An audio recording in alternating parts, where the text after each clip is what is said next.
Hi everyone, thanks for watching. You can support our work on our website ageoftruthtv. And please like our videos, subscribe to our channels on YouTube, BitChute and Brighteon. And remember to hit the bell for notifications. And follow us on Instagram and Facebook. To be sure not to miss any of our shows, you can sign up for our newsletter on our website ageoftruthtv.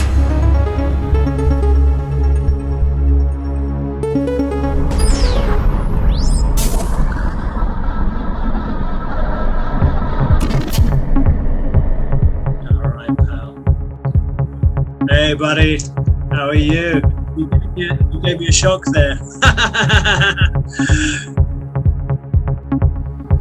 Hello and welcome to this edition of Age of Truth TV. I'm Lucas Alexander in Copenhagen, Denmark.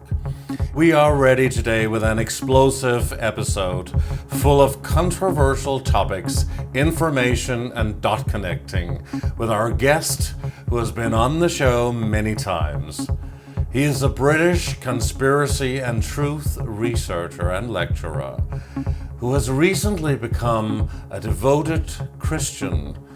And tonight, he will take us through topics such as how feminism, goddess worship, the gender agenda, the attack on males, veganism versus meat shortages is connected to the Great Reset and the implementation of the New World Order.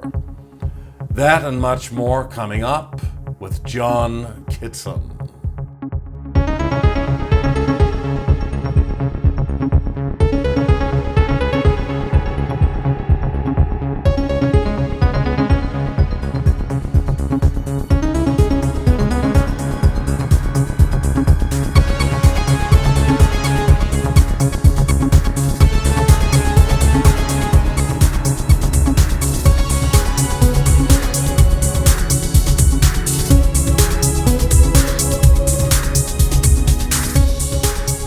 Good evening from Copenhagen, Denmark.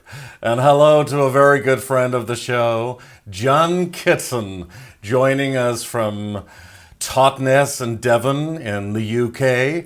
It's always wonderful to have you on the show. How are you, John?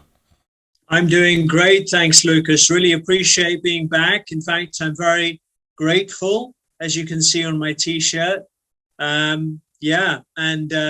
It's been a while, hasn't it?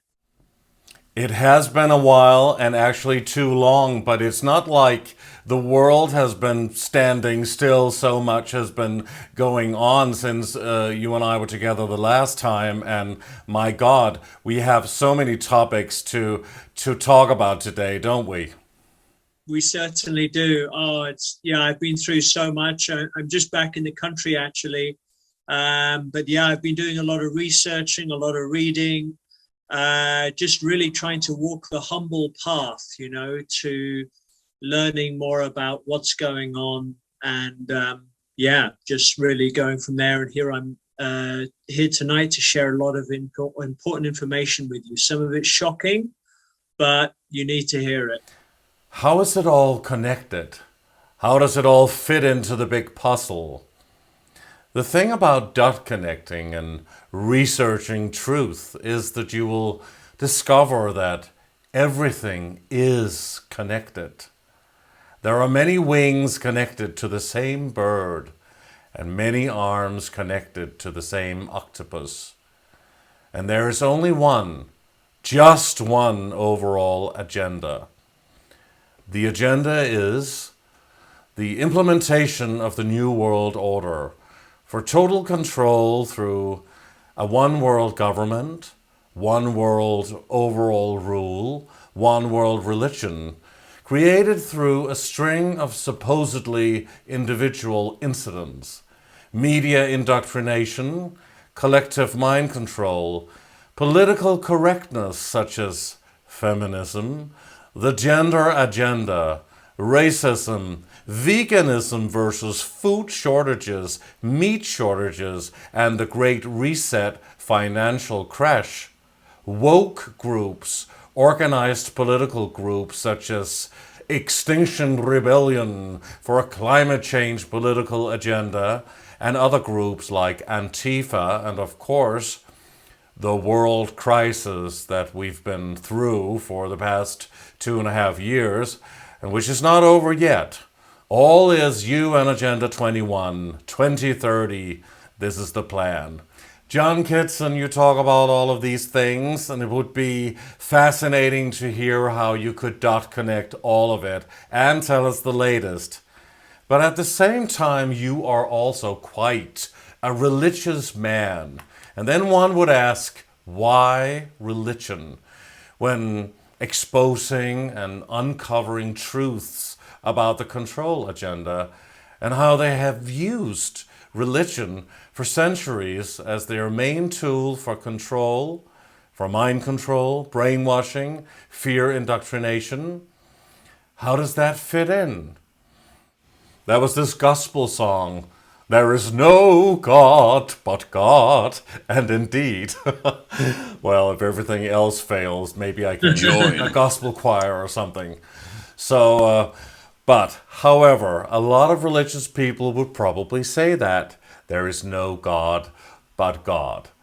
However, if there is no God but God, how about all the other gods? And in some religions, there are numerous, countless gods and goddesses, and each religion all think that their God is the real God. But what if God, in fact, is a very advanced technological monster known as the artificial intelligence superbrain computer, the mechanism behind everything we experience and see on this illusionary planet, which perhaps it is in the multiverse. The all-powerful creator of a sophisticated holographic computer game could perhaps be this AI superbrain. Wouldn't that be a surprise, in fact, to us all? Could that be God? Or can we still see God as the beautiful, all-powerful creator, source, force, creator of the universe that has created all of us infinite, immortal soul beings? Well then, what about all the bad stuff and the Satanist rule on this planet? John Kitson, tell us your thoughts. And once again, you're very welcome on the show. Thank you so much, my friend. Yeah, that's a very interesting question on religion. I've just been reading a book actually on talking about faith. It's Richard Abanes, A New Earth and Old Deception. And it talks about the new age, but from a biblical perspective. And I'm not about, religious superstition, but I definitely believe in supernatural intervention. And I can tell you, God's been intervening in my life. I've had some crazy things happening to me, and that's why I'm wearing this T-shirt now. And I was singing last weekend in Totnes. So I was sharing the gospel, sharing my testimonies. I triggered a few demons here and there, but I showered them with love. That's amazing. So we can join a gospel choir together here, huh? Well, you definitely. Well, but what I was asking, the whole question, could all of this be this grand illusion? And in fact, everything that's coming out right now about the AI superbrain computer, I'm not talking about the man-made AI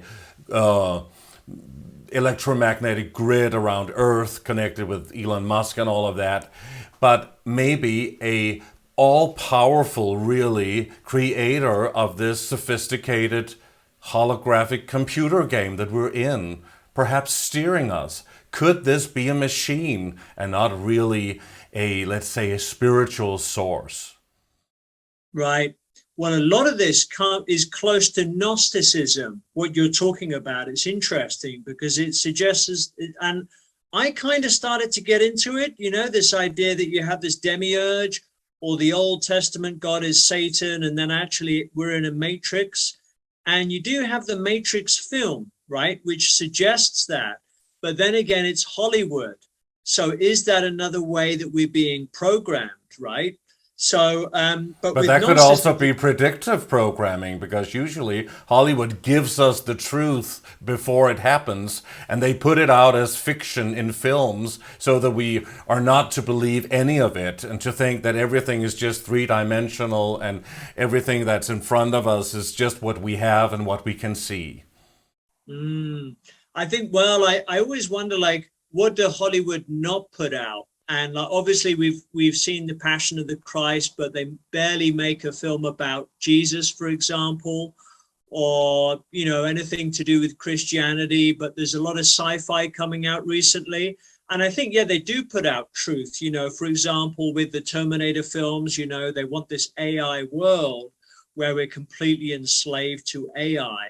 And this is what I call the beast system, AI and 5G, which of course we covered last time. You know, it incorporates the crypto, which we're going to get into, the crypto agenda. It incorporates all of this radioactive soup. It incorporates this whole mark, you know, which I believe will be a physical mark, as is predicted in Revelation.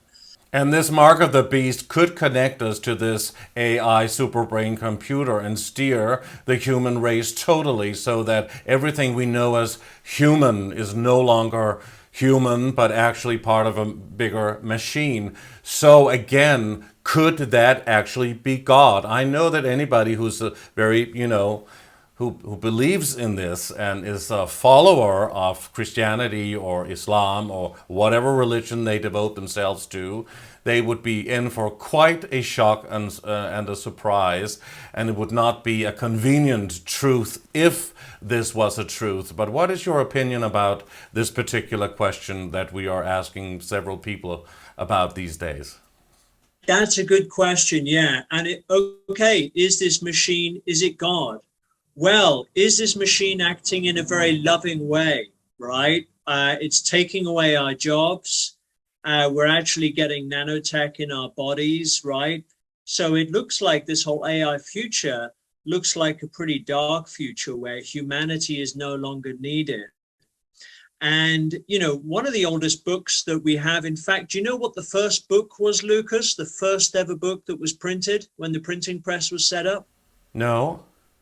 The Bible, the Bible. Oh. And of course, the account in the Bible is that when God did appear on earth, you know, as Christ, it was to save us. It was because he loved us. And the ultimate act of love, dying on the cross for us, or to save us for our salvation, to cleanse us of our sins, and then all the healings and everything else, it was more an act of love. And that's why I feel with AI, it's more like Satan. Absolutely, but what if that's part of the illusion, to get you as a devotee to believe in it?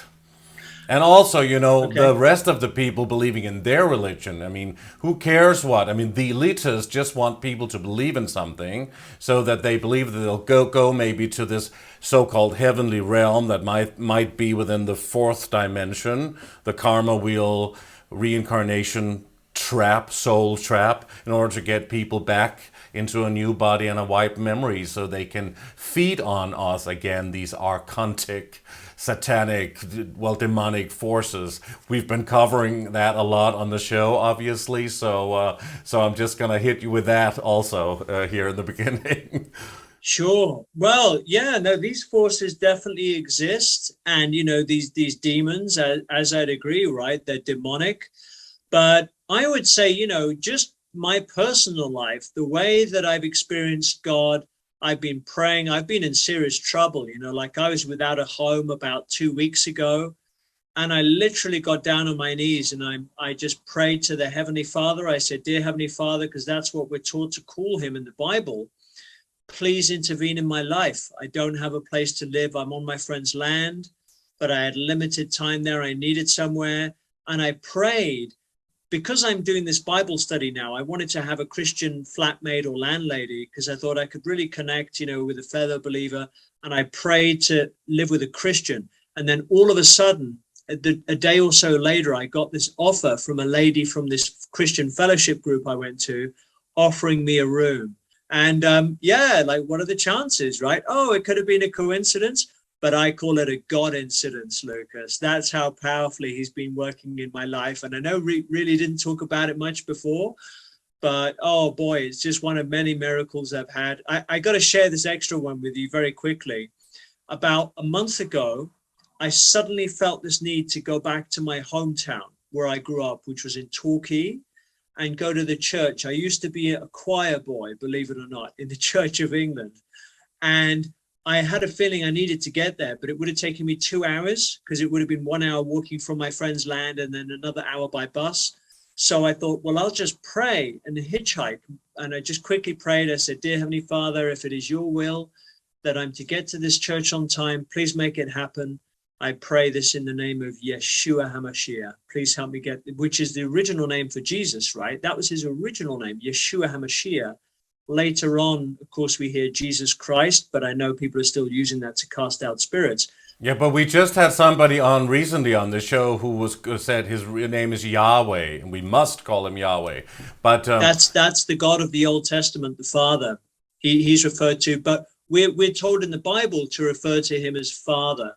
But just to finish it off, Lucas, very quickly, I was walking down the slope and I tried to hitchhike twice. I put my arm out to try and call. Cars went by.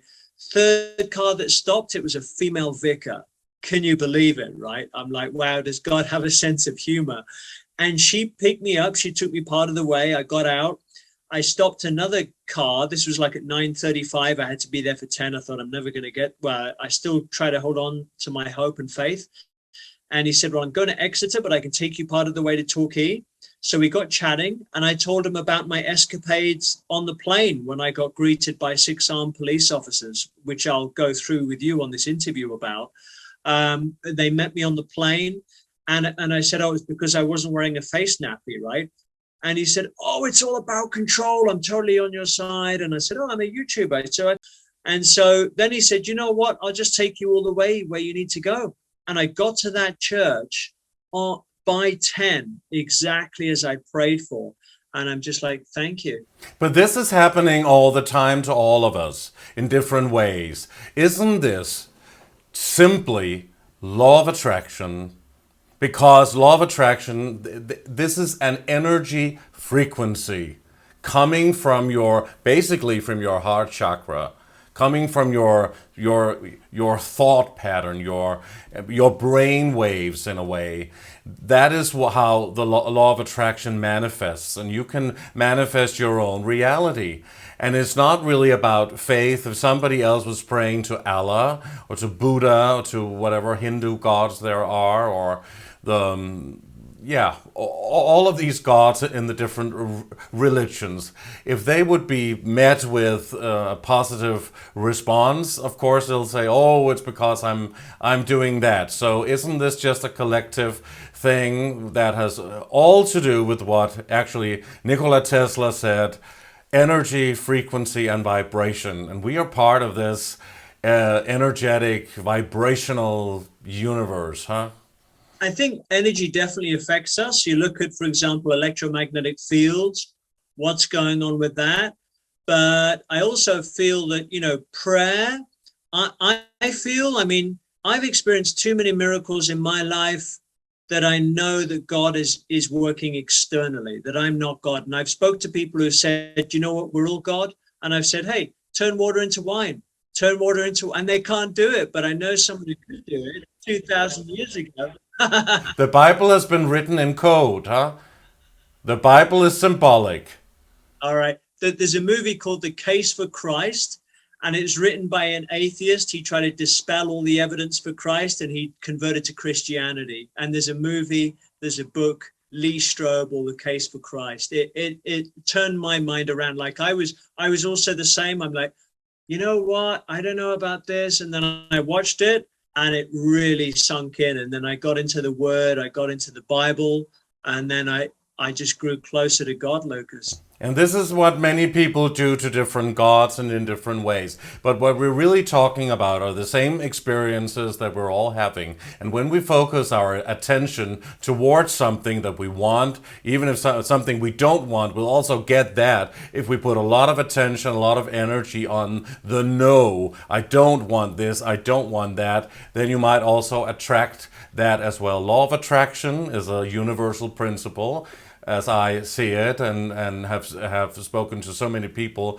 about, and it works in the same way whether you are a Christian, a Muslim, a Jew, a Hindu, and a Buddhist. The Buddhists also chant, at least the Japanese Buddhists, they chant Nam-myoho Renge Kyo, and then that meditation will also allow them to get a lot of things that they really want in their lives. So there are so many positive experiences happening all over the world with different forms of, believers of different religions. So that is definitely a truth, and that would lead me to believe that everything is energy, frequency, and vibration, huh?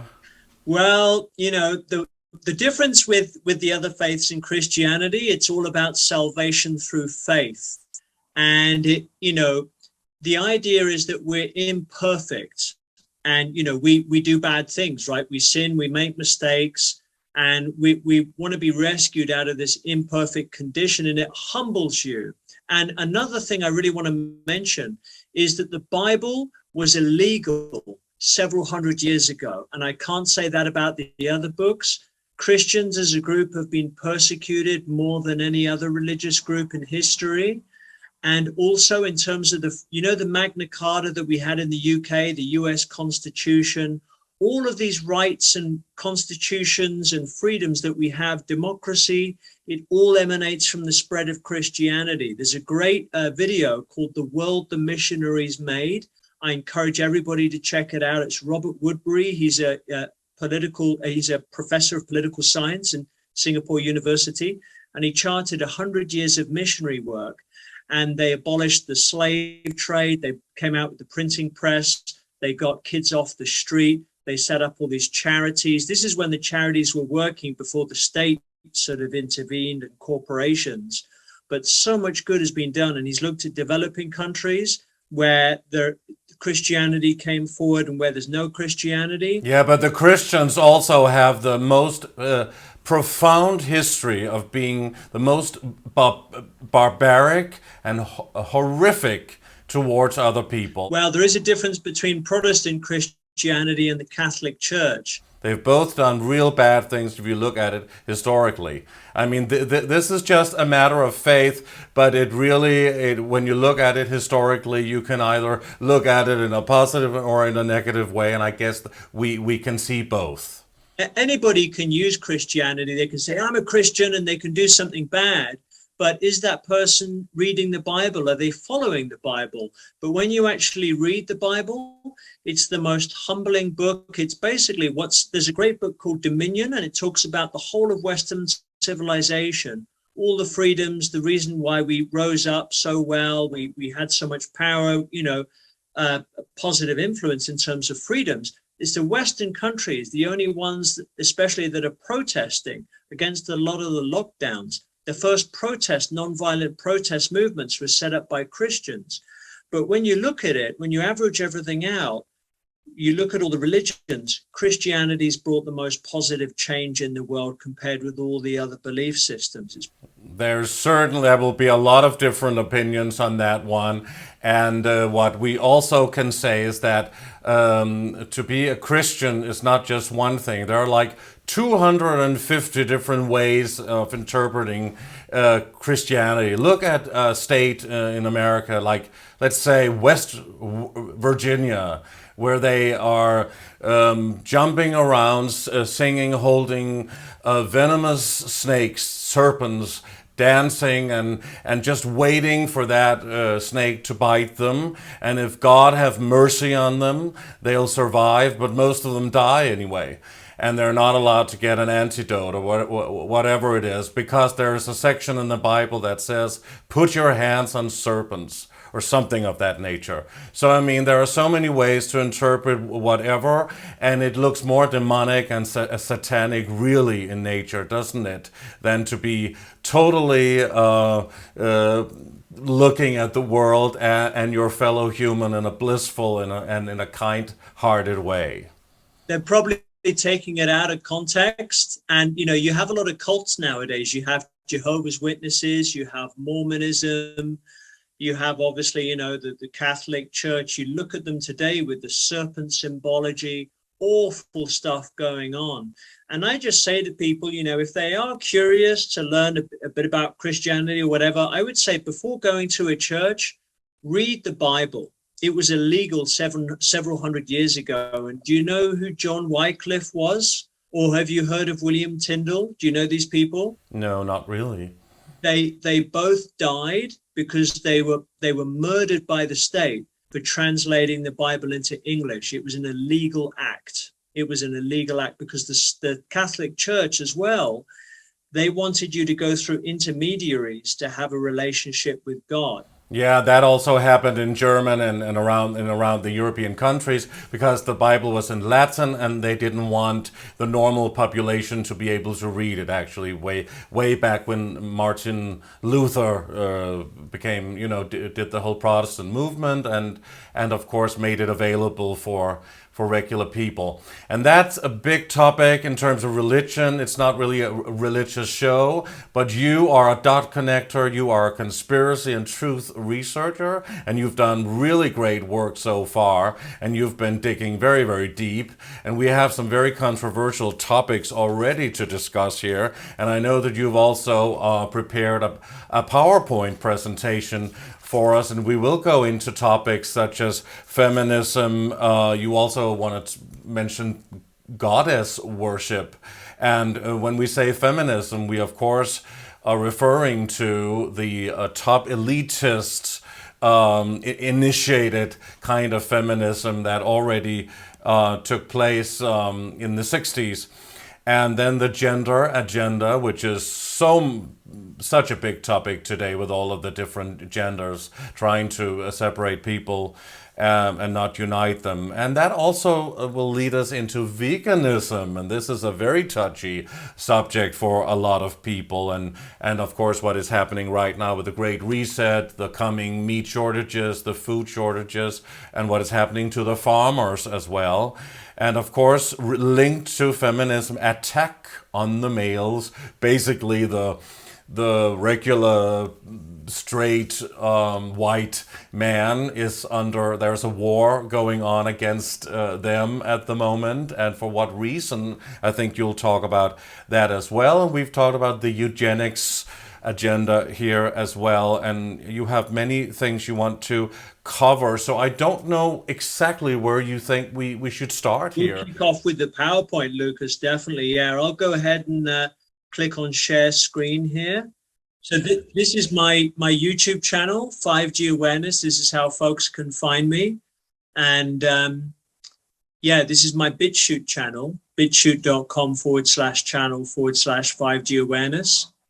And my website, 5gawareness.com.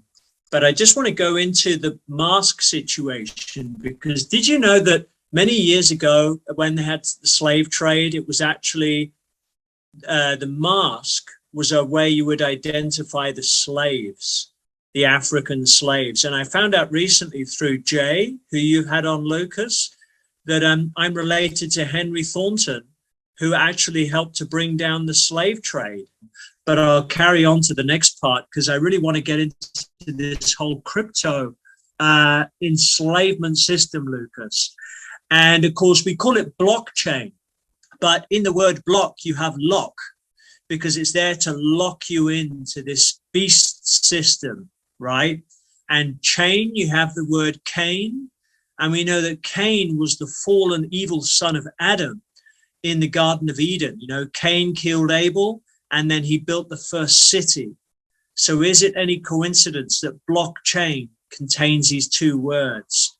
And here we have Aya Miyaguchi, who's executive director of the Ethereum Foundation. Now, Ethereum is the crypto the main crypto that is actually pushing for decentralization. And yet they seem to be a part of this World Economic Forum. So, you know, you got here Ethereum, the main company leading the movement for a decentralized blockchain, has their executive on the World Economic Forum Council, one of the most centralized entities in the world. And the World Economic Forum are saying that within the next few years, they will be more efficient and secure with their state-controlled cryptocurrencies, which will revolutionize the future of finance, central bank digital currencies, which can control and monitor every transaction made. So actually, cryptocurrency and Bitcoin and all of that is not as great as some people might think. It's not as, you know, it's not the, let's say, the free market or the free man's place to go instead of the, you know, the organized banks as we know them. Exactly. And what I say to people, do you know the ledger? Do you actually know the person who founded the coin personally? They can just switch off your access. What about digital ID? This is what they're bringing in, so that you will need a digital ID to be able to even come online in the first place to access your crypto. And then if you haven't had the, you know, the mark, then maybe you won't even be issued with the digital ID, or you'll have your access cut off. So this, basically, this whole crypto blockchain, I see it as the infrastructure of the Antichrist system, the beast system. And, you know, in the olden days, we used to barter. And if you're not in the countryside now, you want to try and get yourself to the countryside, find a community and start learning skills, start growing food. That's how we're organizing in Totnes. You know, we've got a group called Farmers in Community. We're connecting with farmers who haven't had this mark, and we're getting organized, Lucas. So, of course, what you're showing now is the site from VEF, and there's a lot of those young leaders there that they talk about, and we also have a very prolific young woman, a politician here in Denmark, who has also come out and said that soon we'll all own nothing and we'll be so happy. Of course, this is a quote from Herr Schwab, but she has also said that, and she might even become the next prime minister of this country if everything goes after the plan. Let's see what will happen there. But a lot of those people are a member of VEF and a part of supporting the Great Reset coming now, which is of course the great financial crash and reset as well. And that's where, can I ask, is this where the cryptocurrency will come in more than it has been already, do you think? Yeah, it's all about problem, reaction, solution, Lucas. You know, basically, you know, they're going to blame, you know, when this was all set up, it was all about, okay, we've got to blame the banks, right? They're doing this fractional reserve banking, which of course is very evil, right? And they're using that to make money out of us. But the thing is, are we freer with cash, where we can make a private transaction where I can, for example, sell you my radiation meter privately without the government knowing about it? Or am I safer doing a digital transaction where the government does know about it, where maybe all these companies know about it, where the cryptocurrency company, maybe they're selling my information? So we're moving more and more to this online world. And I see it that the way we're heading with the censorship and with this centralization, you know, the World Economic Forum promoting crypto, they're definitely going to bring this in as a solution for this crash. And yeah, they want to control everything, rationing, the whole lot, you know. And of course, you know, it'll all be the fault of the evil white male. You know, and that's where we're moving on to the whole feminist agenda now, which I'm happy to go into, because this is a real problem. You know, I mean, obviously it was set up not only to destroy the family unit, but on top of that, make women extremely miserable to demasculinize the male, because of course the male, we have to protect the women. That's our duty, right? To lead the family, to protect the women, to be the providers, to be the suppliers, and of course destroy civilization itself. But it's often said, Lucas, the family is the bedrock of a functioning society. And one thing we must look into is, of course, the biological differences with men and women.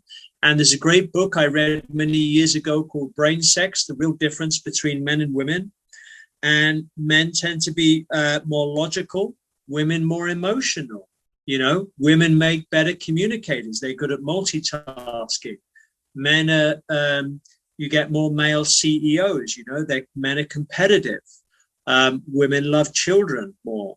So, it's we have these differences. And I think if we were to embrace those and recognize them, then society would function a lot better. We would have less divorce. But of course, that's not the agenda. It's to divide men and women and for them to compete with each other, not complement each other. It's again about dividing, not uniting, right? Yeah, dividing, exactly, instead of uniting.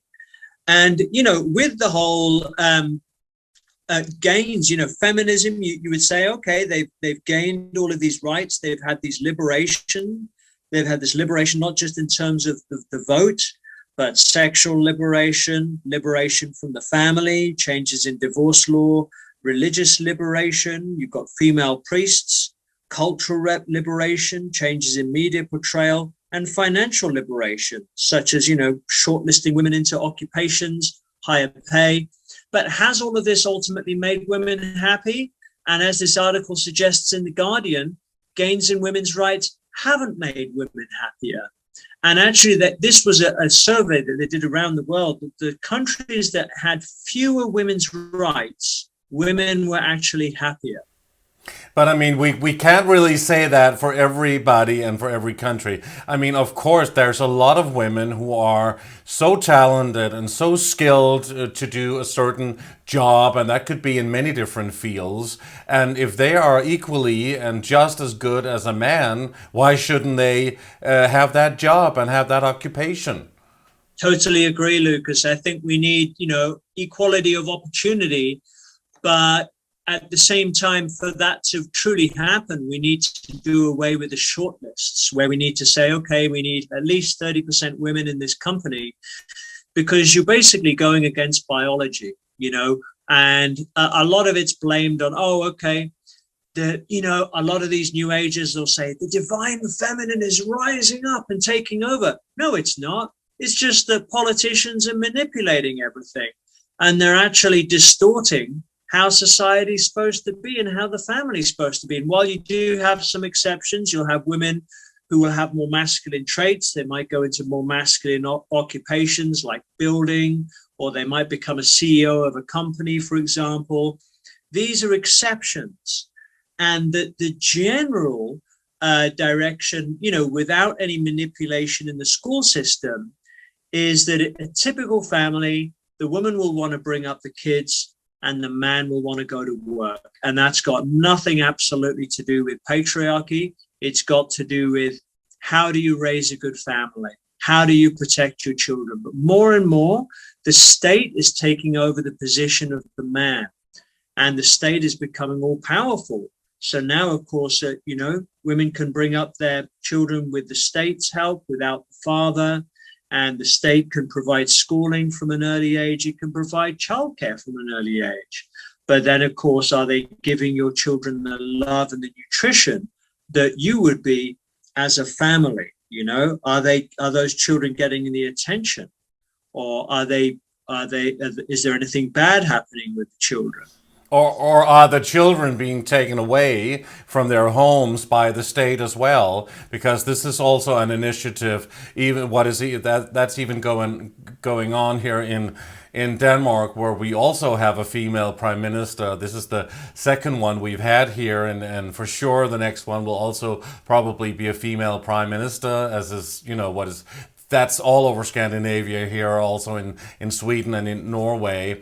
But actually, when we look at it historically, and if we do a little research, it was the Rockefellers that funded the the women's liberation and the feminist movement in the 1960s in order to create the conflict between the sexes, not just for the sake for the women to get equal pay and equal rights, which is of course a very good thing and very understandable, but the Rockefellers staged all of this behind the scenes and they also got a lot of media attention about this and made it a political agenda in the 60s. And this is of course happening again here in the 2020s. But and I think it was Aaron Russo that said that the Rockefeller Foundation did all of this basically for tax reasons and to divide women from men and divide the families and break up the family. That's exactly right. Yep, it was all engineered with very long-term thinking. I mean, if you look, and this is very controversial, but if you look at the enfranchisement of women since women got the vote, now there are differences in the way that men and women vote.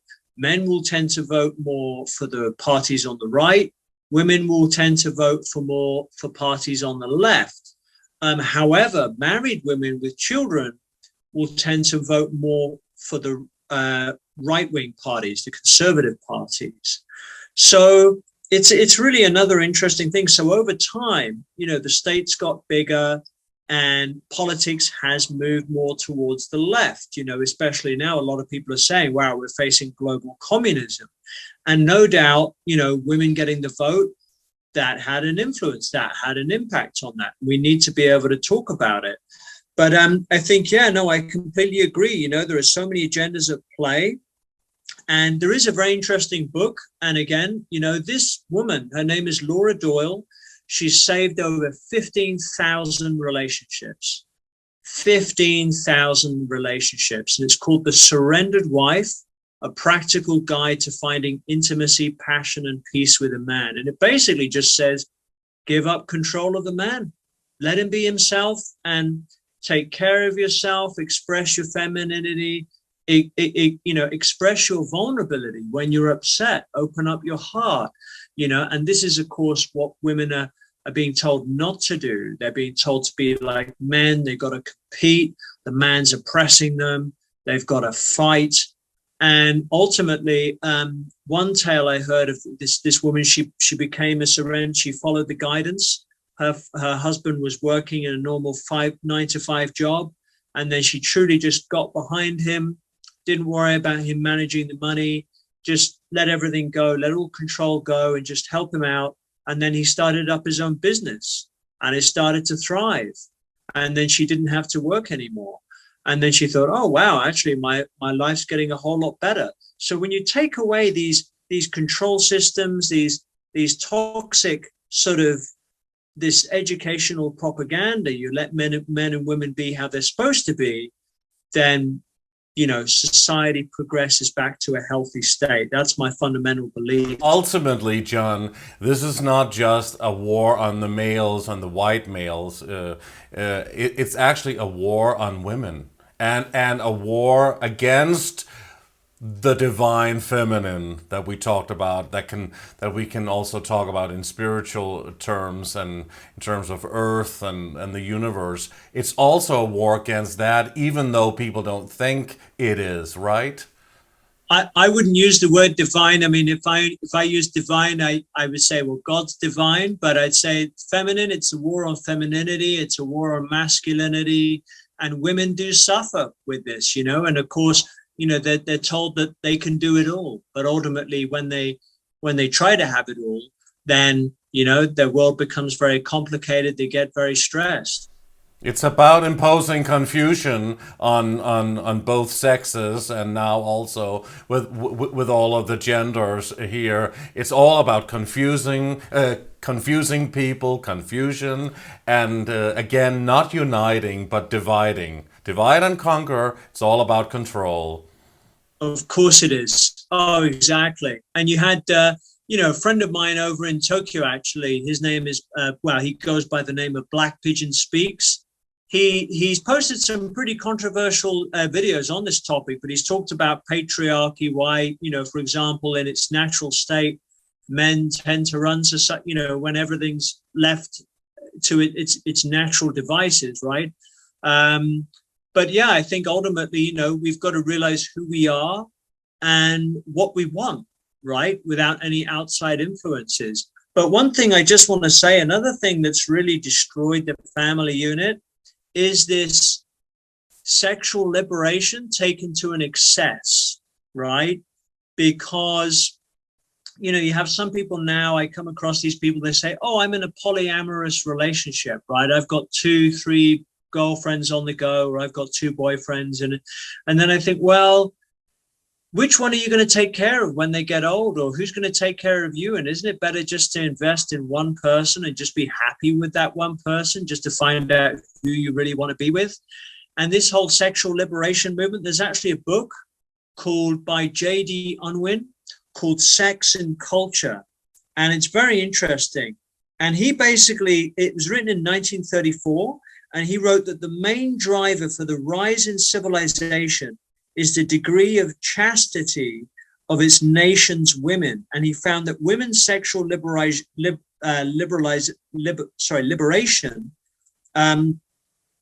coincided with the decline in the family and the growth of the state taking on the role of father. And alongside this liberation, we've seen more troubled childhood and abuse. And of course, Sweden, being the center of gender equality, is currently rape capital of Europe. Really? Is it? Yeah, I kid you not. That I had not heard. Definitely not. Of course, it's the main country of everything. Every time you want to try and do something new with society, they start in Sweden and then they go here to Denmark. We're a small country, so they can easily see how it will work on the population, and then they'll take it out on the big arena. But I mean, of course, Sweden is the #1 feminist country in the world. It's a wonderful country in many ways. Oh, I love Denmark. It's a very special country in my heart. I definitely want to get back there. And equality is a wonderful thing also in many ways, I think. Why not? I mean, maybe it's more, then everything is more even. Yeah, equality of opportunity. Sure, but what we have now is like a false equality. It's a state manipulated equality, and of course that's what we're seeing with this drag queen story time. There's currently a tour going around the UK, and people have gone there to protest, and of course the police have got involved to try to stop the protesters. This is art. This is a kind of art like anything else, like performance art, right? Well, I don't know. I call it possession. I don't know. I just think that when they're kids, they need to be allowed to grow up, and they need to be able to really, at the moment, you've got so many children doing surgeries, gender reassignment surgery. But that's a whole different thing. And that is such an important topic, and we must discuss it absolutely, because it's totally different from, trying to manipulate through mind control techniques, indoctrination, because of political correctness and lies, to manipulate a child to be confused about identity at such an early age. But when you are, let's say, 20 or 50, I don't know, maybe not, maybe later after the teenage years, and you've gone through a lot. I mean, if you wanted to no longer be John Kitson, but Jane Kitson. God help me. Yeah. If you wanted to, and you would have to go through a lot of big process, thinking about it, it would take years, and you wanted to change your gender and have a sexual operation. What is it? Sexual operation, right? Reassignment surgery, I think. Yeah.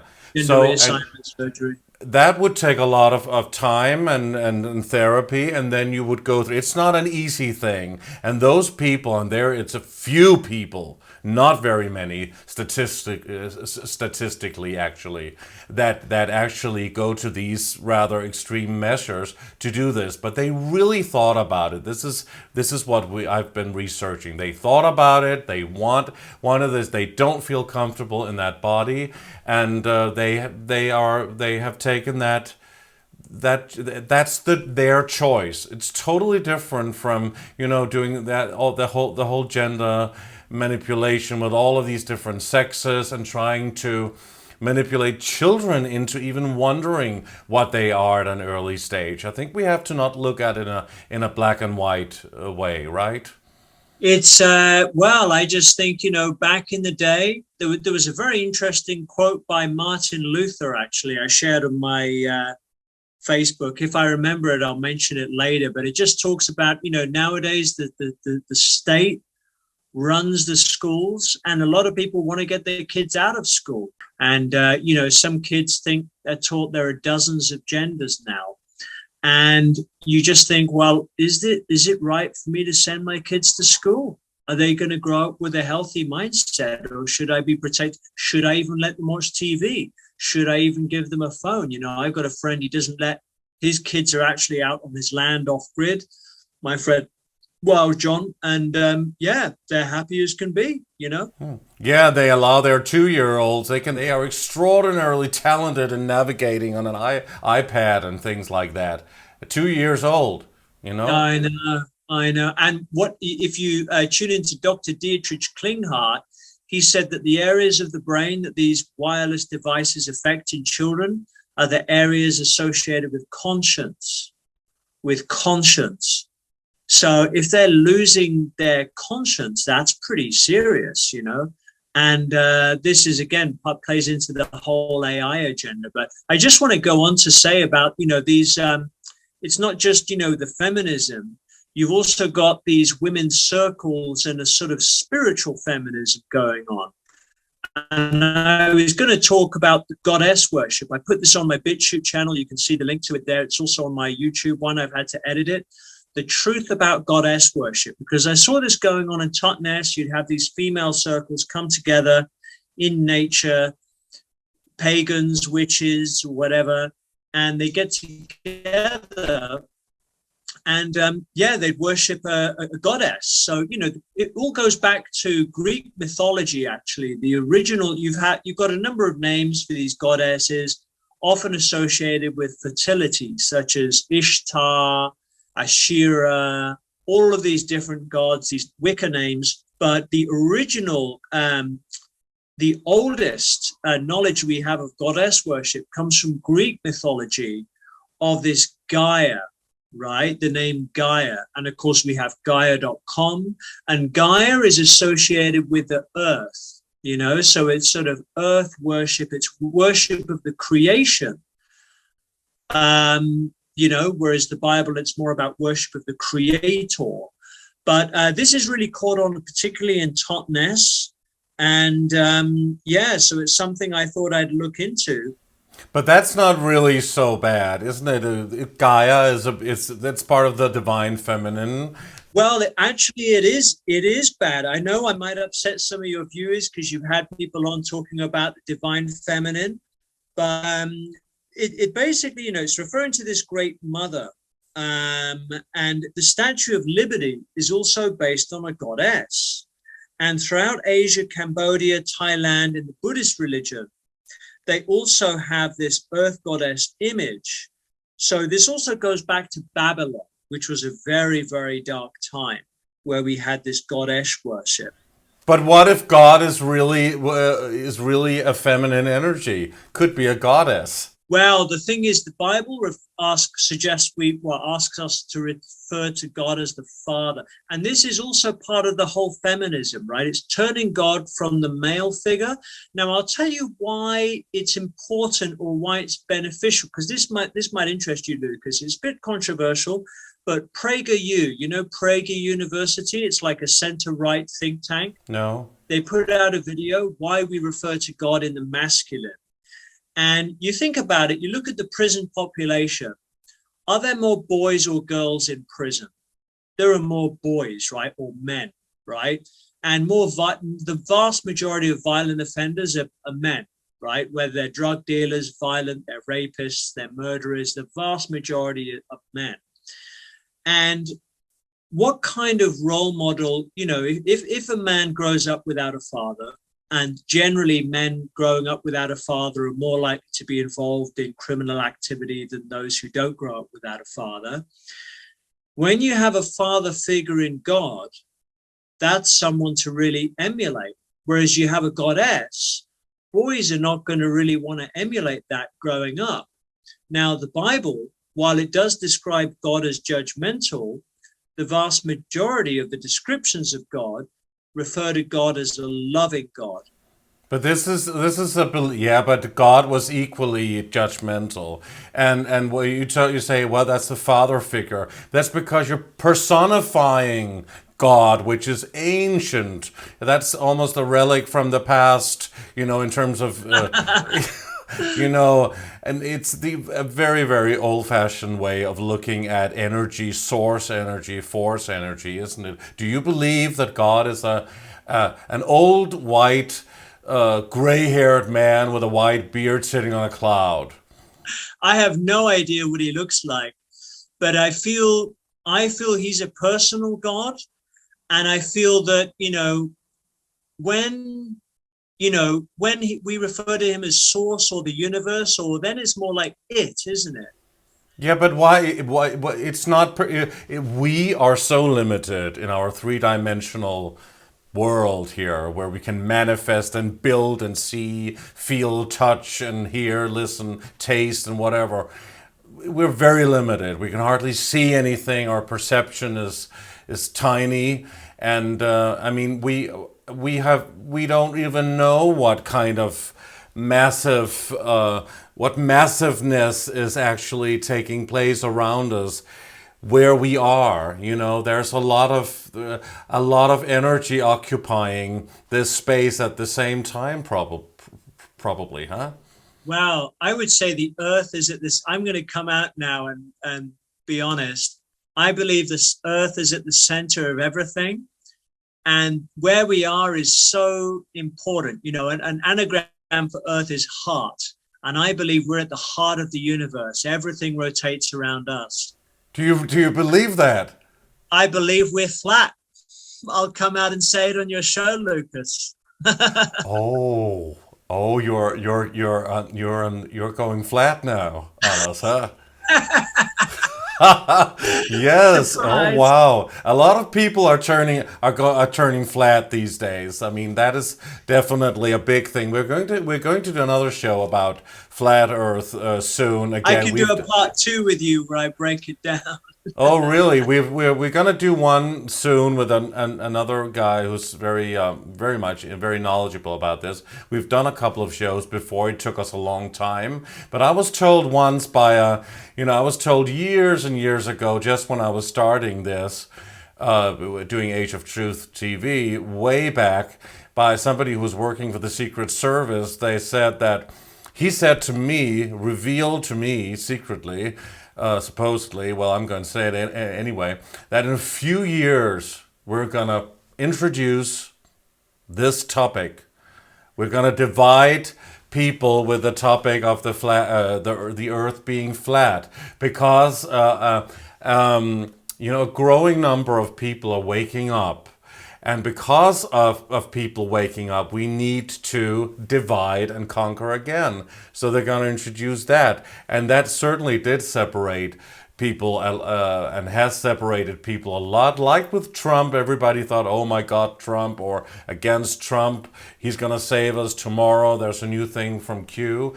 And, it's happening all the time that we are being, and there are the white hats and they're freeing children. But do we really have the hardcore absolute evidence? I mean, you've had astronauts have been confronted about anomalies that it basically looks like a studio setup. You had Stanley Kubrick photographed with the astronauts. and they've given these people death threats who have tried to interview them. And actually, who's the guy, Baldwin? I forgot his name now. The guy, one of the astronauts, he came out and admitted that he was lying. Yeah, but that was when they went to the moon, because they didn't go to the moon. Right. And a lot of the pictures of Earth, they're CGI. And get this, you look at water, it rolls down a hill. It doesn't stick to a spinning ball. Interesting, isn't it? And in the book of Joshua, it's written that the sun and the moon stopped rotating around the earth. There's a lot of references in the Bible to flat earth about the separation of the waters, the firmament, separating the waters. Because you look up, the sky is blue. It's because there's water up there, right? And this is the thing, right? People don't question, we believe there's this endless space. But I tell you the value of flat earth, when you realize it's flat, you realize we're so significant, whereby the whole heliocentric model, which was set up by Freemasons, you look into their background, you find out they're all Masons, actually. You then think, oh, we're this meaningless speck in this massive galaxy. But when you realize, wow, everything's actually rotating around us, as we all knew 200 years ago. Yeah, but a lot of people that are even lecturing on flat earth now, and also affirming what you said about lots of hints being in the Bible, they're saying that this, let's say, capsuled world within this bubble, whatever it is, with a glass ceiling and a flat firmament, that there are many of those in the universe, that you can break through some kind of a hole up there, and that hole has been closed, some people say, and then if you can really go through it, you can maybe go to another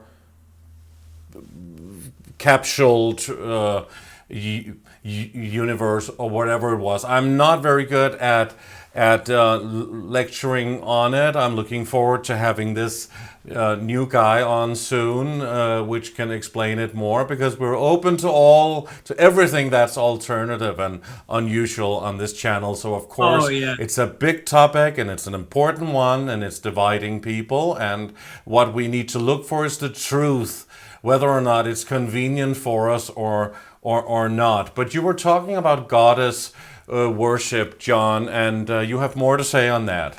I do, yeah, because it also, the whole philosophy of this Mother Gaia, the way it came about, because you think, well, okay, how is it different from the biblical account of creation, right, where everything was designed, right, where basically you have the argument of intelligent design. And instead, with the whole Mother Gaia thesis, it is written that instead, Gaia and the earth was born out of nothingness and chaos. Now, what does that sound like? That sounds like the Big Bang theory, right? Which are these same scientists that are pushing evolution. Now, I say to people, I tell you what, Lucas, how many chromosomes do apes have? Do you know? I actually don't know how many, but it's almost the same as the humans, right? 24. And do you know how many humans have? No, how many do they have? It's kind of the same, huh? Or 23. Closely. 23, so they have one more chromosome. Yeah, and guess what? From an embryological perspective, from embryology studies, it's actually impossible to drop a chromosome and have offspring.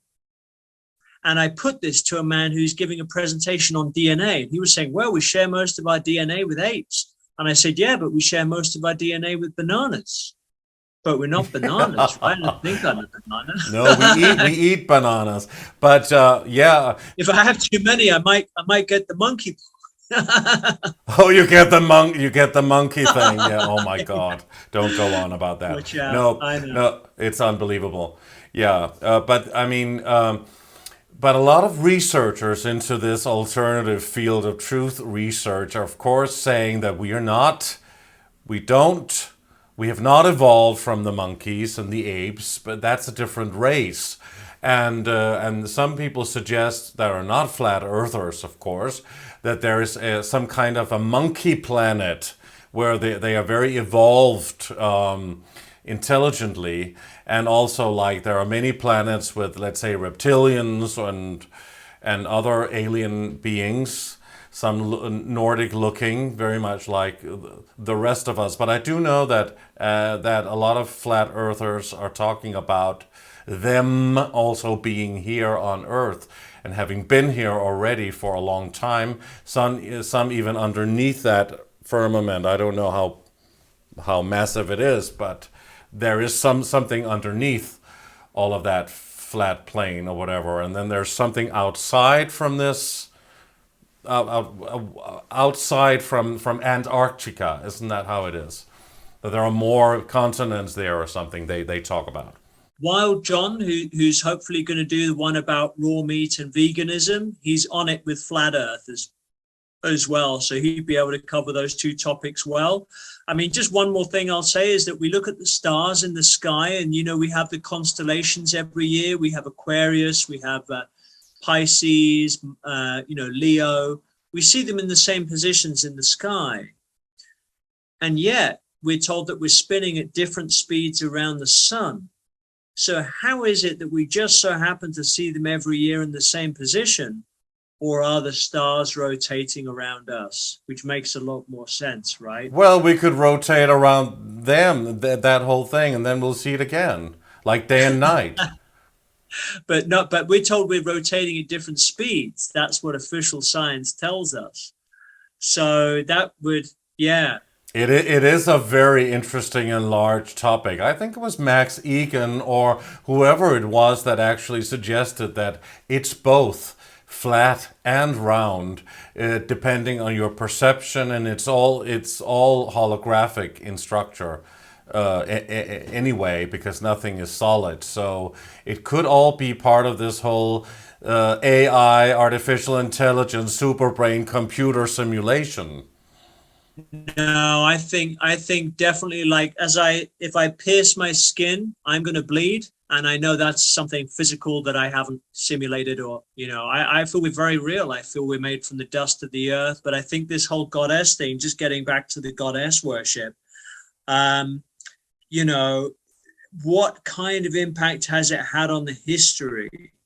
And in fact, in France, I got to tell you this, the French Revolution, they had a period, I believe it's 1793 to 1794, they had the de-Christianization of France. And this is when you had science come to the fore and the Enlightenment, right? Science became the new religion. And at the time, they elevated this goddess of reason, right? And this was a terrible time, actually, that they had people were massacred. And it was a very dark time in French history.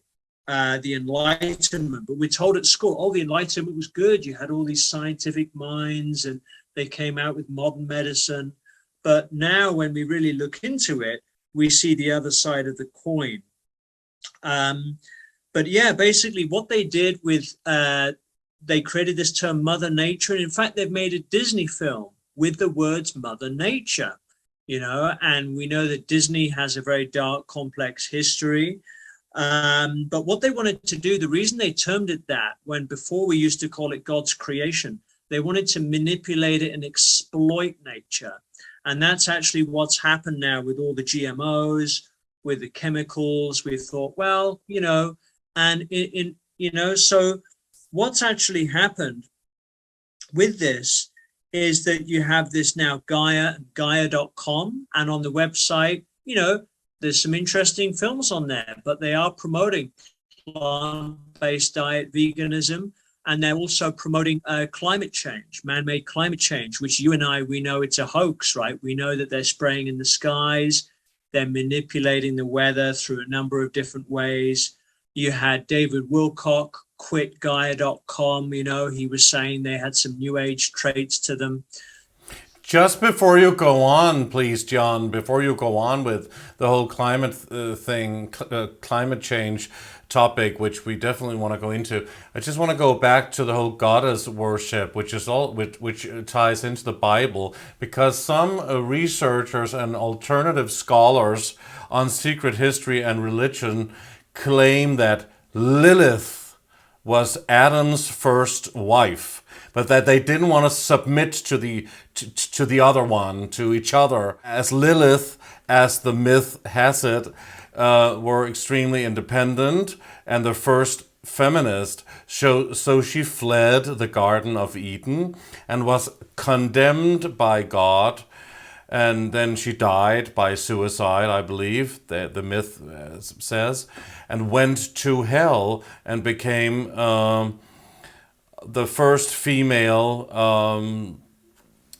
demon, or a demonic entity in a way, and supposedly married Satan. And then the whole story goes on, and how she tried to manipulate something with Adam when he met Eve. Now, isn't that an interesting point of view? Something that is also talked about in some of those by those old scholars, actually, which is not in the Bible.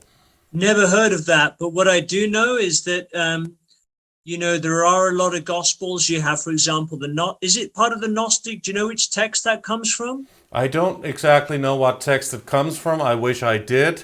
Because, of course, then I would try to link to it. But I do know that what is said in this description was that she transformed in Lilith, Adam's first wife, transformed then into the serpent that kind of separated Adam and Eve a bit when they, whatever it was, in the tree and all that. Never heard of that one before. I can't make a comment, but I know that you have, for example, the Gnostic Gospels, which were dated 2nd century. And at first I was interested in those, but then I realized, they're actually post-dated after the Matthew, Mark, Luke, and John Gospels from the 1st century. And then there are a lot of contradictions. But this could be separate from the Gnostic Gospels. Who knows? But I don't know much about that. But, with the nature worship, you have this worship of nature, and it's very much almost connected with like survival of the fittest. You're living in nature, and you have witches and druids going out in nature. And witchcraft, I think, some people might experiment with a spell. They might see something online, they'll cast a spell. But do we know what witchcraft is? And that actually witchcraft also involves taking oaths and taking part in initiation ceremonies that are very similar to Freemasonry. So I gave a talk on this, and I'll just show this on the screen. And I gave this talk about a year ago in the UK. And with Masonry, for example, new initiates must be screened and recommended by another Mason. And the initiation ceremony, they will be blindfolded and bound by a rope. And it's exactly the same with witchcraft. And on top of that, the rope is tied around the neck. They would lean forward to a master, in front of a master. This is Freemasonry, with a sword to the chest, and warn not to reveal secrets by declaring the oath. Witchcraft is the same. And also, just to end, so basically what's interesting, Lucas, I would just say, for me, I'm very careful about oaths, because when you take an oath, you don't know what kind of spiritual consequences are resulting from that. And in the New Testament, the book of Matthew, chapter 5, verse 34, it is written, make no oath at all. Make no oath at all. Yeah, because again, everything is energy and frequency, and symbolism is also whatever you put into it. So you always have to be careful, whether you're a Christian or believing in this or that, or if you're not. You have to always think about what you are doing in terms of symbolism and whatever frequency you put into it. That's right. I think Confucius said the world is run by symbols. And he said that symbols are very important. Yeah, symbols and numbers. Yeah, gematria. That's it. Yeah, and basically, the Gaia hypothesis. When did this come about? It was actually invented in the 1960s by James Lovelock, and he basically said that all entities and living things are part of this global consciousness, right? And this was being promoted in the Olympics at Berlin, where the logo was "We are all one," right? Now, we look at this merging with the whole transgender agenda, and you've got the Baphomet. The Baphomet is a combination of the two genders. You've got the male Baphomet, with the female breasts, and apparently this is promoted in the Talmud, right? This is their God. And this is the perfect representation of the Baphomet. So it's blurring the boundaries of gender into a multi-gender being. And nowadays, what we're seeing Mother Earth taught in schools. They're doing Mother Earth prayers. And of course, at the same time, we're seeing all of this sort of complicated sex education. You know, I just see a lot of darkness, Lucas, got a lot of confusion now with kids. This is what I see. And the Catholic Church, some Catholic churches have been singing hymns to Mother Gaia as well. So, yeah, I just think that's quite interesting. But why is it a problem with Mother Earth and Mother Nature? It's beautiful. Some are feminine, some are masculine in this world. That's the combination. That is the balance that we seek, the balance that we should have, the balance that we must have. And we have both. You have your feminine side and your masculine side. So do I. Some have it more than others. It's part of all of us. Well, in Genesis, it said he made them male and female.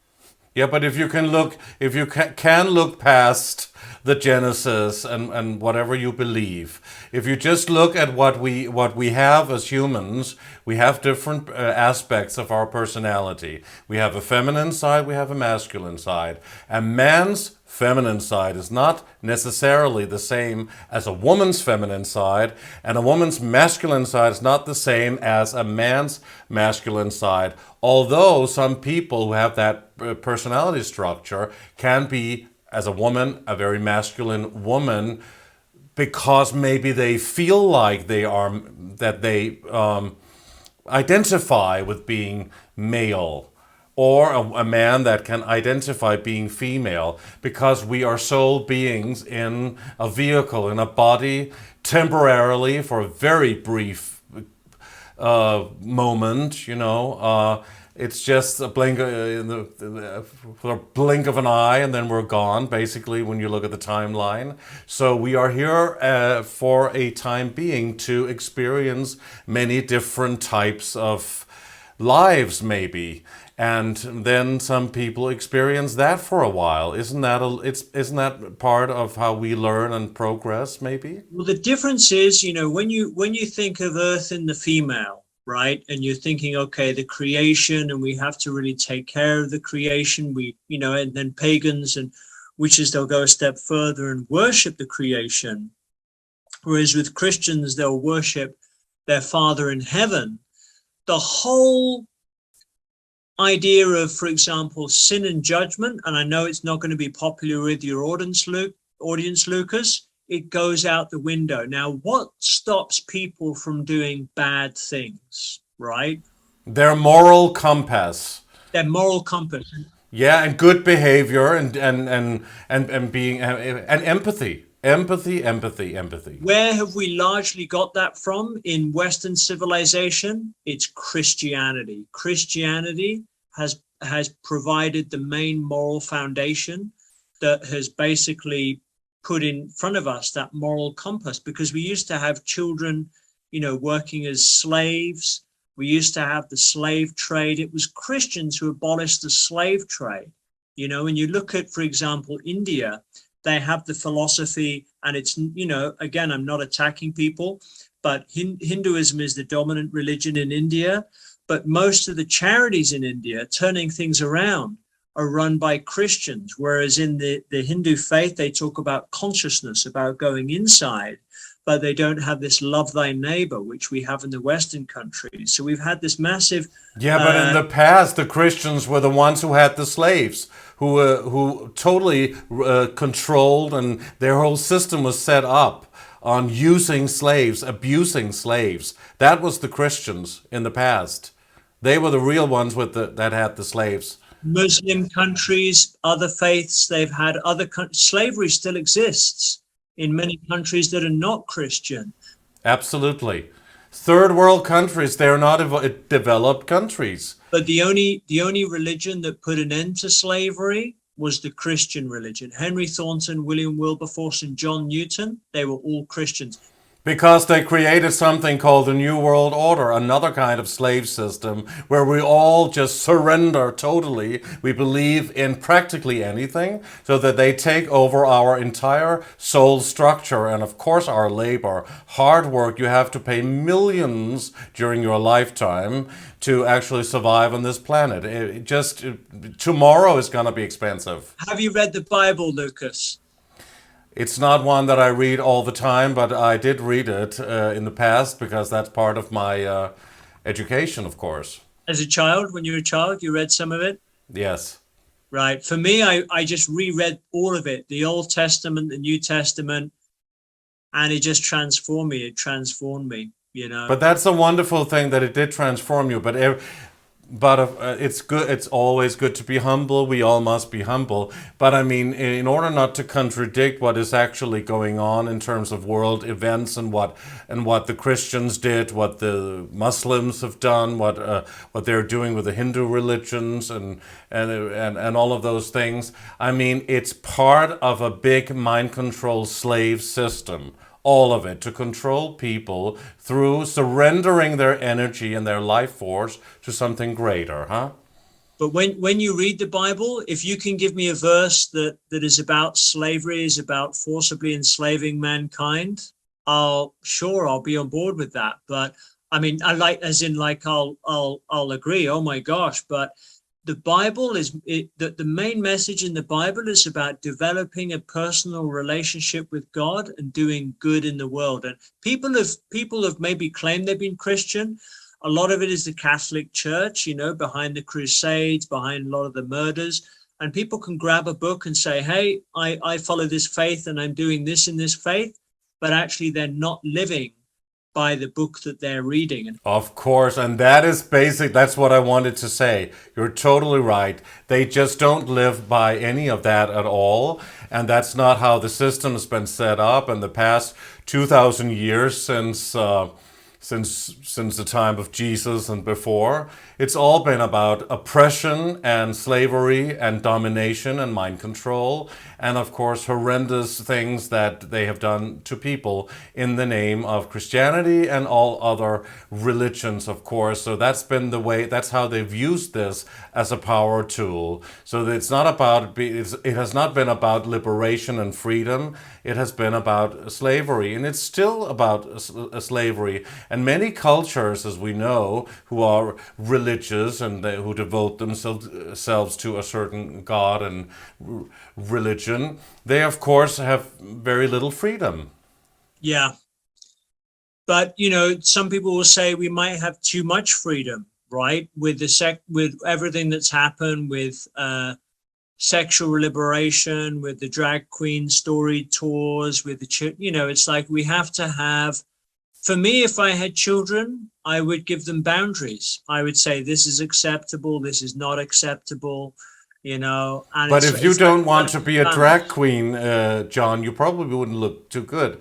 But if you don't want... I wouldn't be very convincing, right? Or maybe you would really be great.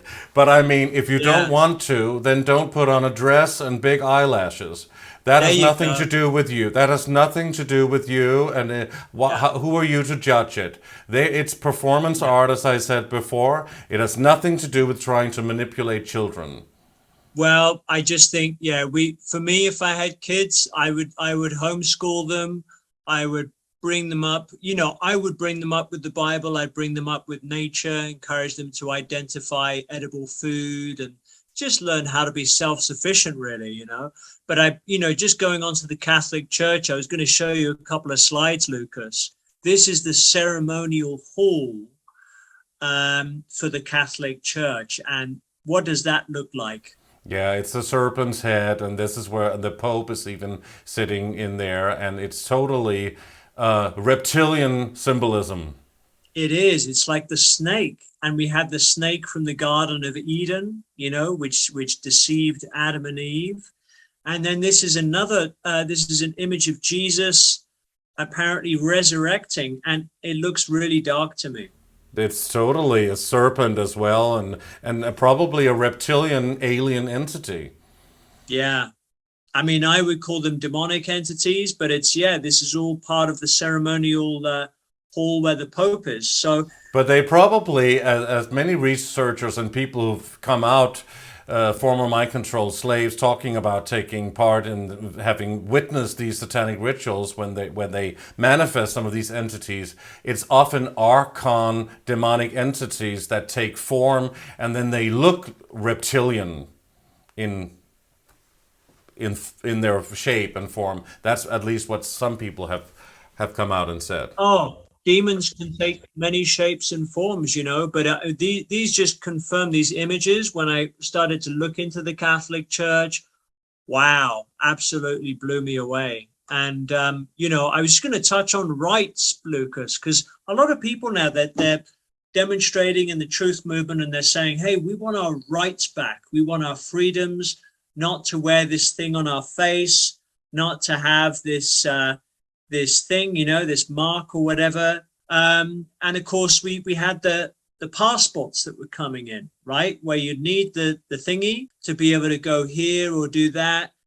We've really got to stand up for our freedoms, to make a difference. But I often say to people, do you know where all these freedoms came from? All these rights that we have enshrined in law, or, a right to jury, a right to vote, for example. I know a lot of that's corrupted now, but a right to a fair trial and a right to be treated justly, Do you know, and obviously you've seen the image in the picture here, but the Magna Carta. So the Magna Carta, just to go into this, I want to explain a bit about this. This is also known as the Great Charter, right? And this is one of the most powerful symbols of liberty in history. It was written in 1215, inspired Thomas Jefferson, who wrote the US Constitution, along with several others. And it also inspired Mahatma Gandhi. Now, at the time of the Magna Carta, you had King John, right? He was one of the most tyrannical kings that ever existed in England. And he was, labeled as one of the worst kings in history, in fact. And he imprisoned his former wife, starved opponents to death, murdered his nephew, imposed heavy taxes on barons to fund foreign wars. And if they refused, he seized their property and punished them, right? So King John of England, he was a pretty bad man. And eventually the barons rebelled and forced the king to change his ways, which resulted in the writing of the Magna Carta, this charter, okay? So it is a document guaranteeing rights and liberties from the king. And a sympathetic figure to the barons was the Archbishop of Canterbury, Stephen Langton. Now, he was also a biblical scholar who at the time, King John tried to stop coming to power as Archbishop. So Langton was responsible for writing much of the Magna Carta, and he spent most of his life teaching the Bible in France and was responsible for its organization into chapters. So we have the different chapters in the Bible. Langton drew upon examples of good and bad kingship from the Bible, and he used this to hold kings to account during his time as Archbishop. They should obey the law, rule for the common good, not just for their own glory, and only tax subjects if absolutely necessary. Give all free men the right to justice and a fair trial, and these terms were all included in the Magna Carta. So this is one of the most important documents in UK history, and I just find it very interesting, the influence with the Archbishop, and how this basically turned the power of the state around to actually favor members of the public. And this is when we started to gain our first rights. Was that not the Knights Templar? No, it was the barons and the Langton, who was the Archbishop. They got together. And this was before the Knights Templar was created or formed, or when they actually got together secretly in order to go against the Vatican? Right, as far as I know. Okay. So you were also, you were going into this field before, which is of course very important, the field of climate change. And we've always heard throughout our lifetimes about climate change and global warming and how, practically the earth will end soon, but it hasn't ended yet, thank God. And you confronted Greta Thunberg. I think she's a new friend of yours, didn't you? Oh, she loves me. Yeah. I can't keep her away from me. No, yeah, I confronted her in Bristol in the UK.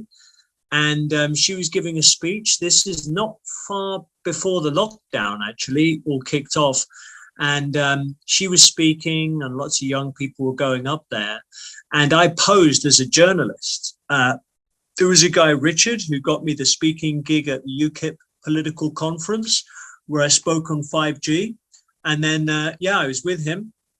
Saw Greta come out from her hiding place, all surrounded by police, of course. The deep state, they've got to have all their security, use the police at every opportunity. And I just said, why are you not talking about 5G, Greta? What about the trees? They're cutting down the trees for 5G. Isn't that a climate emergency? And of course, she didn't answer. She just kept on walking with the police surrounding her. And then eventually the police just stopped us. So I was able to walk a little bit and just ask questions. But I thought this is, and we've seen her on video, just talking about getting the, the as you call it, the mark. And suddenly she wasn't hot anymore, because then all of the whole thing with the world crisis happened, and then suddenly we didn't hear all about climate change. But now they're going to put that into the whole political scenario scene agenda again, and we're probably going to see that.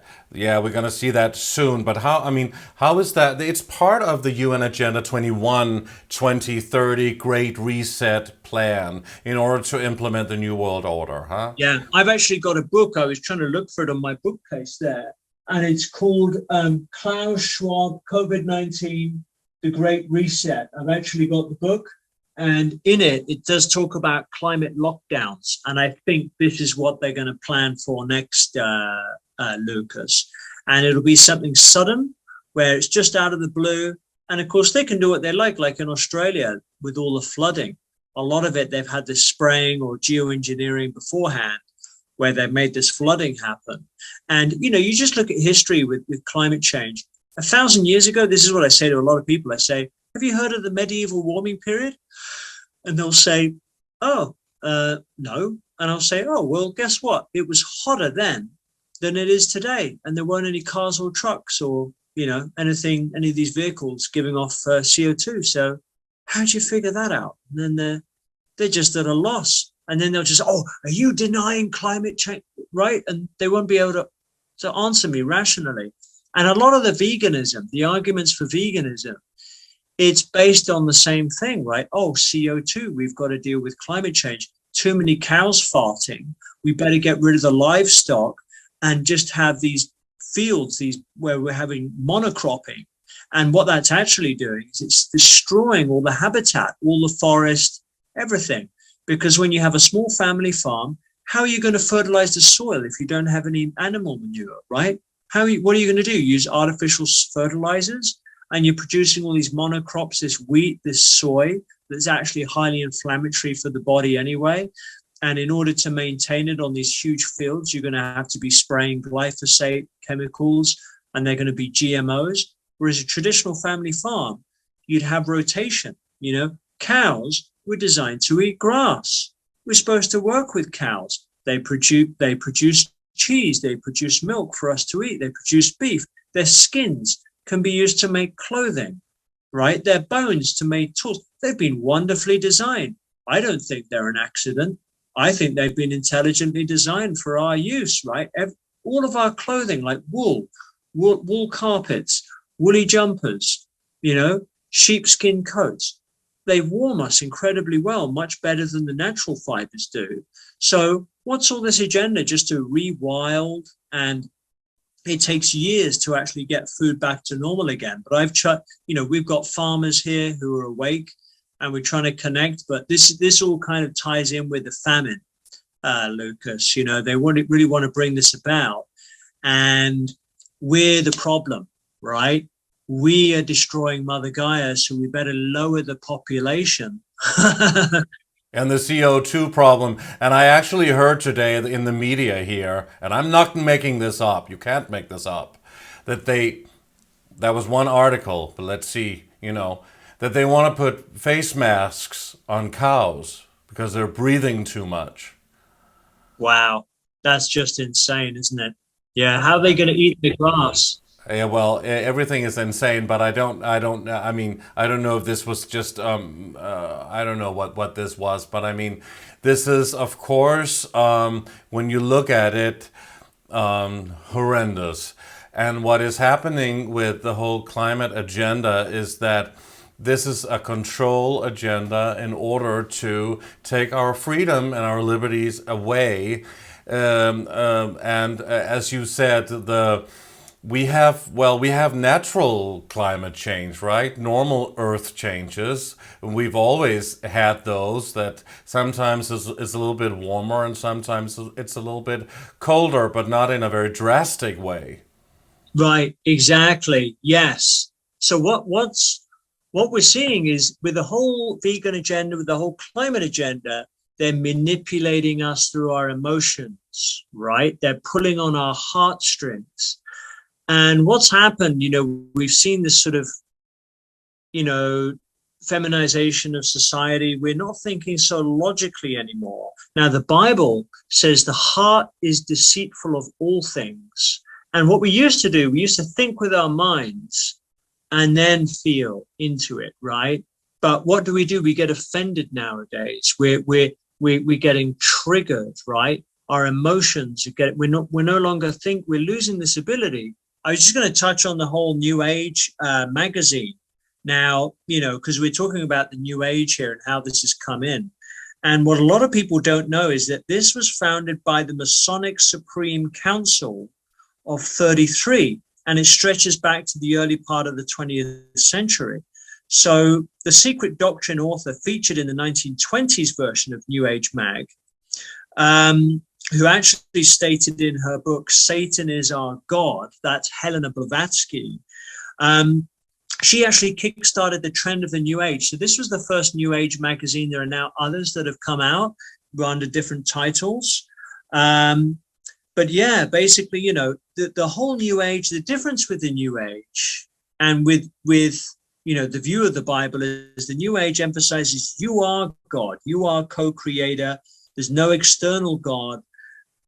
Whereas in the Bible, it emphasizes more about humility. Now, yeah, but you mentioned Madame Helena Blavatsky, and you say that she talked about being devoted to Satan. As far as what I've been studying with her, she has said none of that at all, but I don't know, of course. But she was, of course, a very polarized figure in history who traveled the world in the 1800s. And she was what was known as a pantheist. And that is the belief that we are all divine, not recognizing any specific god or goddess, and the idea of an impersonal divinity. And she was into occultism, Hinduism, the Kabbalah, studying that, Buddhism, cosmology, theosophy, and she was the founder of the Theosophical Society in 1875, and was involved with a spiritual group called Masters of the Ancient Wisdom. And she claimed to have paranormal experiences, astral traveling, and established also the Blavatsky Lodge, and was into anthroposophy, which was known later on by made famous by Rudolf Steiner, and was into this New Age esoteric wisdom. But from what I see, she was combining everything. She was looking into all of it. She was studying all of it, traveling the world and going into these very, let's say, secretive subgroups, because this was in the 1800s, and you had to really look for all of these things at that time in a different way. So she's an interesting thing to study, but also become quite controversial, huh? A long rant about Helena Blavatsky. Right. Yeah. I mean, I just look into, this is Matthew 7, verse 20. Thus by their fruit you will recognize them, right? And you have this section, it's actually 7:15, the full, if I could just take me 30 seconds. It is written, watch out for false prophets. They come to you in sheep's clothing, but inwardly they are ferocious wolves. Yeah, but that's dogmatic Christian judgment, huh? Again, because that's your point of view. Well, I just think, like, what has she done for the world in terms of creating more freedom? I think there's such a solid argument, Lucas. I know everyone has different views, and freedom to believe what you want and to connect all of it, and it's all one. That there's one source, one force, one creator force.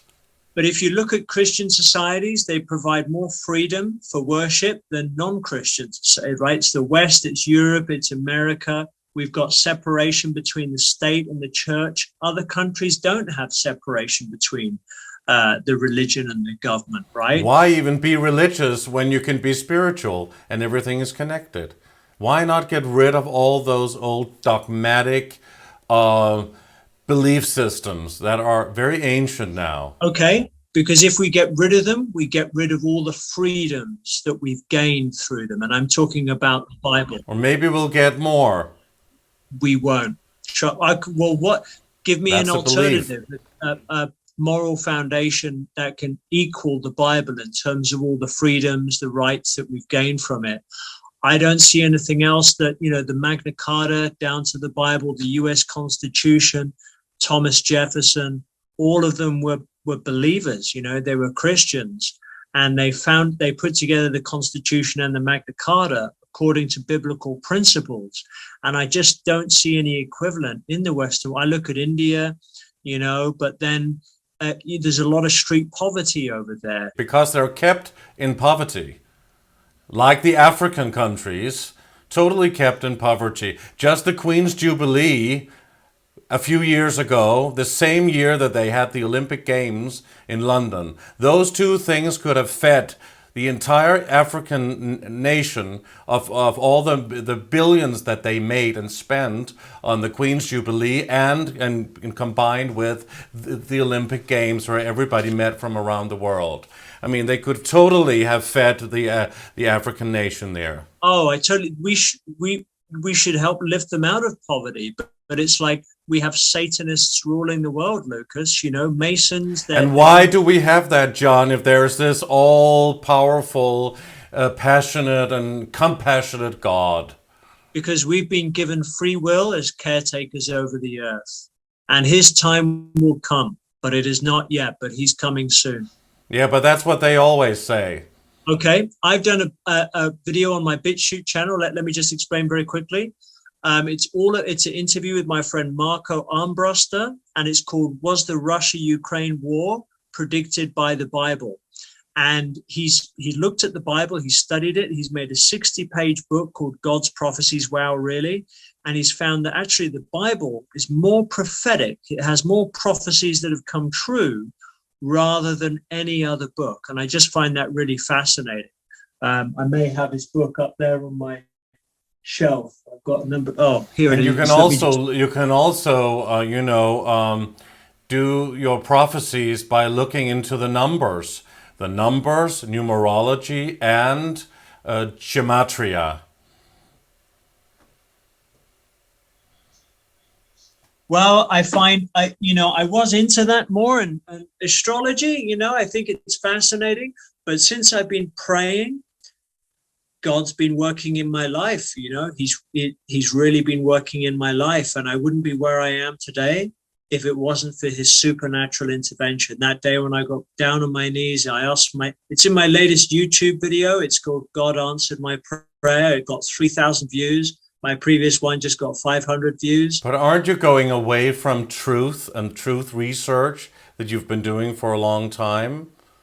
And exposing all of this, exposing the dogma, is exposing the matrix and everything that's in it in this satanic realm. Of course, we're in this satanic realm now, and we want to get rid of all of that. But isn't that going into another cult, another way, another limited way of looking at things? I've got a book. I've got a book on cults. Oh, sorry. I've got the Kingdom of Cults handbook, and cults. There are so many of them. You know, we have to be careful. But the Bible actually warns us against cults. Okay, so of course, and oaths and taking. You know, it just says, you know, and it says, don't call any man father, like they do in the Catholic Church, right? But only your Father in heaven. So I just find, you know, there's. But I know what you mean, and I still. But there's a lot of Christian channels, and they'll probably love to hear you for hours on this. But I mean, what we can embrace, what we can accept, and what we can say to you, how wonderful it is for you that you found something that is just extraordinary and works for you. Just as I would say how wonderful that it is that somebody else has found their truth in a certain belief system or within a religious structure in a way, and that I think is great. There you go. Yeah, but on this channel, of course, we embrace everybody who has different belief systems, but we expose things that are actually happening within our world and what is happening to, humanity with the whole control grid. But no matter what people's belief out there, I love you, each and every one of you. I just want to say that. But yeah, the climate agenda, I mean, David Dubine's talked about it, the grand solar minimum. And this is really important, people have got to prepare, right? Because whether it's natural climate catastrophe, whether it's geoengineering, they're coming for the food. They are absolutely coming for the food. And you can put this bit at the beginning if you want to make it dramatic, Luke. Sometimes I do that. But it's like, they're going for full-on starvation, full-on famine. And prices are going up here in the UK.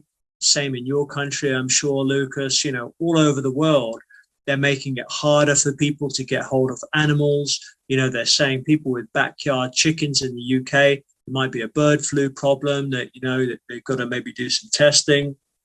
Who knows before they give these livestock, right? This thing in this mark of the beast or whatever. So, you have to connect with your local farmers here in Totnes.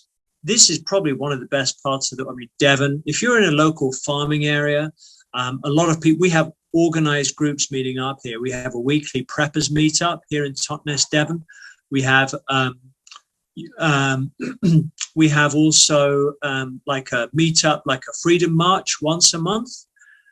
We have a holistic doctor here who gives a detailed blood test, and we have a man with 10 acres of land who's letting us grow food, raise beds, put up polytunnels. We're raising chickens. So people are getting organized. And you can prep, you can start doing canning. If you want to learn canning, get in touch with me. Or anything else. But canning, dehydrating, you want to look into obviously storing food, but you've got to be around the right community. But I think they're going to throw everything and anything at us, Lucas, and I think following David on Adapt 2030, that's a really good way to go, because he's trying to encourage people to get prepared. And I think he said about 2 weeks ago, he said something like we've got like 6 weeks left. So maybe we've got about 4 weeks left until things start getting a little bit hairy. Oh, wow. And this is David Dubine you talk about here. David Dubine, yes. You want to be getting yourself at least a 25-kilo bag of rice, at least, right? And we did a wonderful show with David Dubine, and people can see that on our channel, because this was a very, very, very in-depth, fascinating interview, and his thoughts and research on the grand solar minimum and climate and how to be self-sufficient in a way, or as a farmer there in Tennessee. I believe he's located in Tennessee. So he's a very interesting guy for sure. And so you think that people should actually get organized around the world? Not now you're doing this in Totnes in Devon in England, but I mean you do suggest that people do that around the world. But what about all those people who live in the big cities? Right. Well, good question. Try and get out of the city. If you can't, then at least get like a few months worth of food. Get a few months worth of water. If you can find a spring that's walking distance from your place, that's ideal. And try and get some sort of meetup group going. I mean, obviously you've got the Stand in the Park groups in the UK. I don't know if that's worldwide. And just, trying to really connect with those who are around you. And one really good way, like when you meet new people, like I met someone in the supermarket the other day, and by asking a question, you can see where someone's at. And if they're then sounding like they're on the same page with you, you've just made a new friend who might be preparing. You might learn something from them. You might be able to teach them something. We've got people teaching how to make boreholes here, right? So they can get a water source. One of the most important things you could do, because if you've got a bit of land or even in your garden, normally it would cost £10,000 for that. But this guy, I don't even think he's charging for it. So amazing skill sets being exchanged here in Devon. But if you're in the city, I would say prayer. I mean, prayer is something that I go to. It's very powerful. I was even worshiping last weekend. I stirred up a few spirits. One lady came out of a shop. She said, "I don't like your message. It's making me angry." So, but I said, "Shall I pray for you?" No, it's okay. But I thought, God bless her. God bless her at the end of the day. And, it's all about, just finding the people. We have a Christian fellowship here as well, if anyone's interested. I'll stop banging on about that now, Lucas. Sorry. But, You've really become a believer since I saw you the last time. I'm sure I've triggered a bunch of your viewers, right? There'll probably be people that'll be preparing the I was confronting you a bit during this interview, wasn't I? I did really go for you a bit. So we had a good back and forth, and a very good battle here, John. And I hope that we'll see you soon here in Denmark, and it will be wonderful to spend some great time with you, because we always do that. So that's a great thing. Yeah. No, you guys are awesome. I had a great time last time. Everybody's super nice in Denmark. I like it more over where you are than where I am.